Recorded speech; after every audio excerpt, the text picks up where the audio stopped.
నేను నేనే ఎక్కువ ఇంటెలిజెంట్. నీకన్నా నేనే ఎక్కువ ఇంటెలిజెంట్. నీకంటే నేను ఎక్కువ ఇంటెలిజెంట్. చూసుకుందాంలే, నీ మార్క్స్ నా మార్క్స్ తెలుసు ఎవరంటే. నేనే ఎక్కువ ఇంటెలిజెంట్. నేనే దివ్య, చెప్పాల్సిన అవసరం కూడా లేదు. Of course it's me. నేనే ఎక్కువ ఇంటెలిజెంట్. సరే, ఒక పని చేద్దామా? మమ్మీకి వెళ్ళి అడుగుదాం. ఓకే, మమ్మీ మనం చిన్నప్పటి నుంచి చూస్తుంది కదా, మమ్మీకి తెలిసి ఉంటుంది. మన ఇద్దరు కంటే చూద్దాం కదా. Few moments later.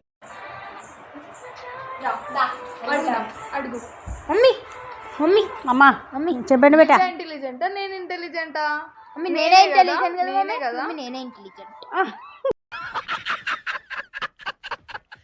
ఆ డౌట్ ఎందుకు వచ్చింది ఇప్పుడు?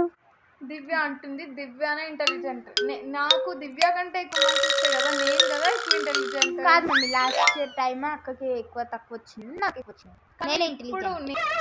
ఏంటి బాబా అన్న ఇంకోసారి అన్న మమ్మీ లాస్ట్ టైం అక్కకి ఎక్కువ తక్కువ వచ్చింది, నాకు ఎక్కువ వచ్చింది. నేనే ఇంటెలిజెంట్. నేను ఎక్కువ ఇంటెలిజెంట్ దివ్య. నువ్వే చెప్పు. అడుగుదాం. ఇంటెలిజెంట్ అనేది తెలివి అందరికీ ఉంటుంది. దాన్ని సమయాన్ని బట్టి వాడుకోవాలి. అందరికీ ఆలోచనలు ఉంటాయి, సరేనా? ఇద్దరు తెలివైన వాళ్ళే, బాగా అంటే బాగా తెలివైన వాళ్ళు ఇద్దరు కూడా. ఒక చిన్న కథ చెప్పిన దీని మీద నాకు మా నాన్నగారు చెప్పారు, నేను మీకు చెప్తా, సరేనా?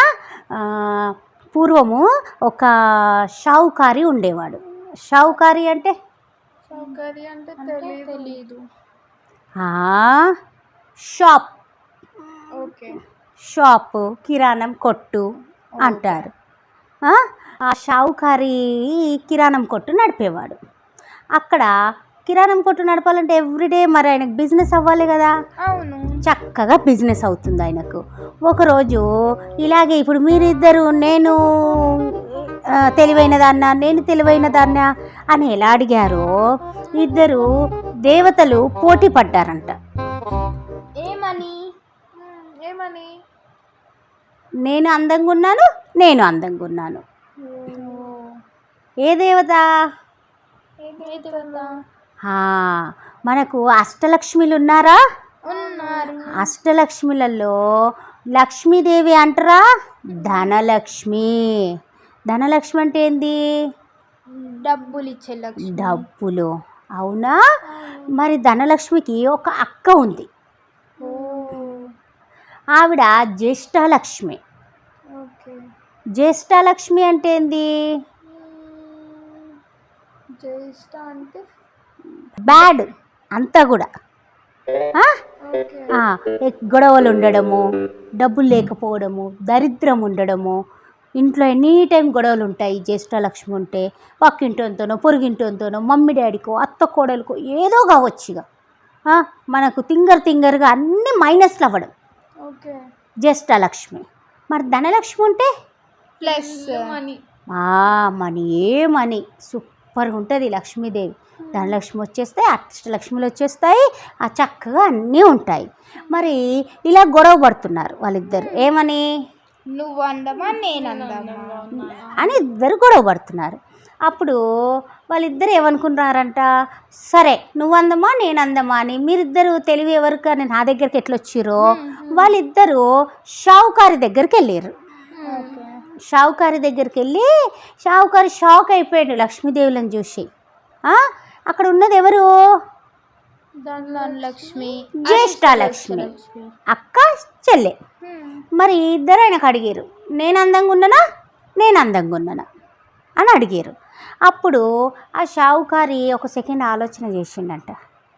ఇప్పుడు ధనలక్ష్మి అందంగా ఉంది అని చెప్పిండు అనుకో, అప్పుడు ఎవరికి కోపం వస్తుంది?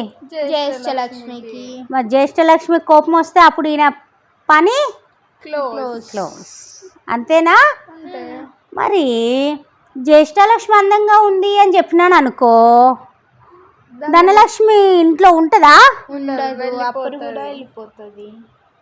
ఏం చేయాలి, ఎట్లా, ఏం చేయాలి బాగా ఆలోచన చేసిండు. ఆలోచన చేసి ఆ షావుకారి ఏమన్నాడంట, అమ్మా నువ్వు జ్యేష్ఠలక్ష్మి అక్క, ధనలక్ష్మి చెల్లె. అమ్మా పెద్దమ్మ ధనలక్ష్మి, పెద్దమ్మ నువ్వు వెళ్తూ ఉంటే అందంగా ఉంటావు అని చెప్పిండంట. వాళ్ళిద్దరు నా షాప్లోకి వచ్చారు కదా, నువ్వు వెళ్తూ ఉంటే అందంగా ఉంటావు. ధనలక్ష్మి వస్తూ ఉంటే అందంగా ఉంటావు అని చెప్పిండంట. పాపం జ్యేష్ఠలక్ష్మికి ఏం చెప్పిండు? పోతూ ఉంటే అందంగా ఉంటుంది. ఆయన ఇంట్లో ఉన్న ఎక్కడో మా ఏదో సమస్యలలో ఉంటామంటే మన దగ్గర జ్యేష్ఠలక్ష్మి ఉన్నట్టే. జ్యేష్ఠలక్ష్మి కంప్లీట్గా వెళ్ళిపోయింది. ధనలక్ష్మికి ఏమన్నాడు? వస్తూ ఉంటే ధనలక్ష్మి వస్తూ ఉండగానే చక్కగా గల్లా పెట్టే తీసిండు, దామ్మ అని అందులో వేసుకొని పెట్టేసుకున్నాడు. తెలివి ఆలోచన, తెలివి ఆలోచన అందరికీ ఉంటుంది. దాన్ని మనం సందర్భాన్ని బట్టి యూజ్ చేసుకోవాలి. సరేనా? ఇద్దరు కూడా తెలివైన వాళ్ళే, ఇద్దరు కూడా బంగారు బొమ్మలు. ఓకేనా ఓకే ఫ్రెండ్స్? గొడవ పడొద్దు. Okay okay.